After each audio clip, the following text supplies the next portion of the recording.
सोनू ठाकुर है। आज श्री राजपूत करणी सेना तरफ से ज्ञापन दिया गया है और इसमें प्रधानमंत्री जी को ज्ञापन दिया जाएगा, क्योंकि जो बांग्लादेश है हमारे देश से निकला, कहीं से नहीं निकला है। जहाँ उन लोगों की संख्या मुसलमानों की बढ़ रही है, वहाँ कत्लेआम हो रहा है और या तो जिंदा जला दिया जा रहा है। एक जगह ही नहीं, हर जगह ये तांडव चल रहा है। और हमारा हिंदू 8 राज्यों में अल्पसंख्यक हो चुका है। जो बहुसंख्यक का जो मोदी जी सोचते हैं, नारा देते हैं, अब हिंदू बचा नहीं है, 8 राज्यों में कम हो चुका है। मैं आपको आधार पूरे लिस्ट में दिखा सकता हूँ। बाकी जिन राज्यों में बचा है वहाँ भी कम करने की हिम्मत करी जा रही है और लगातार हिंदुओं को टॉर्चर किया जा रहा है। और अधिकतम हिंदूवादी अगर आवाज उठाते हैं तो उनमें मुकदमे लिख दिए जाते हैं। जैसे अभी बरेली में लिखा गया, आपको पता होगा, लफ्जियात का विरोध किया, उसमें लिखा गया।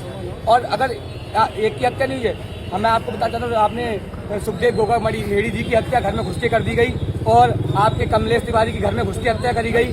चंदन ने क्या नाम है, चंदन ने बदायूं में यात्रा निकाली, तिरंगा यात्रा, उसके गोली मार के हत्या कर दी गई। कितनी हत्याएं हो गई, इनमें किसी पे कार्रवाई नहीं हुई और लगातार ऐसी हत्याएं होती जा रही है। हिंदुस्तान में ही हत्याएं हो रही है। हम बांग्लादेश की क्या बात करें, बांग्लादेश में भी एक्शन लिया जाए और हिंदुस्तान में भी एक्शन लिया जाए। और योगी जी अगर नहीं ले सकते हैं, मोदी जी अगर नहीं ले सकते तो योगी जी को प्रधानमंत्री बना दे, हम खुद लिखवा लेंगे। हमें आता है योगी जी पे भरोसा, मोदी जी भरोसा बिल्कुल खत्म होता चला रहा है। क्योंकि योगी जी मुख्यमंत्री हैं जी, लेकिन बरेली पे फिर भी आप कह रहे हैं कि मुकदमे लिखे गए। मुकदमे लिखे गए, वही तो हम कहना चाह रहे हैं कि भाजपा सरकार में कुछ नेता, चुनिंदा नेता जो ऐसे हैं, जो अभी भी मानसिकता, उनकी सोच क्या नाम है, भाईचारे वाली अभी बनी हुई है। जबकि भाजपा को वोट नहीं दे रहा है मुसलमान, तो उनकी सोच गंदी होगी कि वो दे रहा है। सब सपा की तरफ या इधर की पार्टियों तरफ भागते हैं, वो एक जिधर भी एक वोट पड़ता है वो सारा वोट उधर ही जाता है। हिंदू बट्टा है, केवल हिंदू एकजुट होकर वोट देगा, हम इस बात की गारंटी देते हैं। सब हिंदू एक साथ होंगे, हिंदू भाई भाई का नारा देता है और हिंदू एक साथ लड़ेगा। मगर प्रधानमंत्री जी भी तो सोचे हिंदुओं के बारे में कि हिंदुओं की हत्याएं होती, किसी भी एक्शन होता है।